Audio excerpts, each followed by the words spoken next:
নমস্কাৰ, মোৰ চেনেল নিৰ্মলা জুৱলে পুনৰবাৰ স্বাগতম জনাইছোঁ। সোমবাৰে আমাৰ গুৱাহাটীত যি কৃত্ৰিম বানপানী হ'ল, সেয়াত আপোনালোক আছিলে নি বাৰু? মোৰ ল'ৰা গৈছিলে গুৱাহাটীলৈ নাতিনীক থ'বলৈ।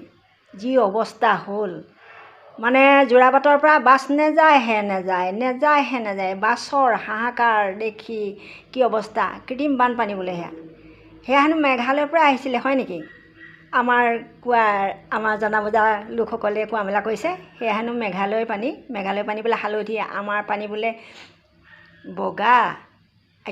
কি যে সঁচাকৈ কথাবিলাক। বৰষুণ যাক মেঘালয়ৰ পৰা আহিছিল চাগে দেই, সেইকাৰণে আমাৰ বানপানী ইমান বেছি হৈ গ'ল গুৱাহাটীত। গুৱাহাটীলৈ যোৱা যাত্ৰীৰ কি অৱস্থা সেইখিনি মই দেখা নাই, কিন্তু মোৰ ল'ৰাই ফটো পঠাইছিলে জানে। মই দেখি মানে পাগল হৈ গৈছোঁ। এনেকুৱাই অৱস্থা গুৱাহাটীৰ পৰিৱেশ।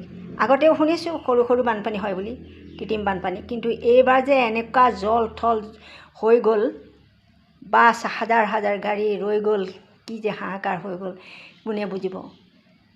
এয়াই নেকি আমাৰ গুৱাহাটী মহানগৰীৰ উন্নতিৰ পথত?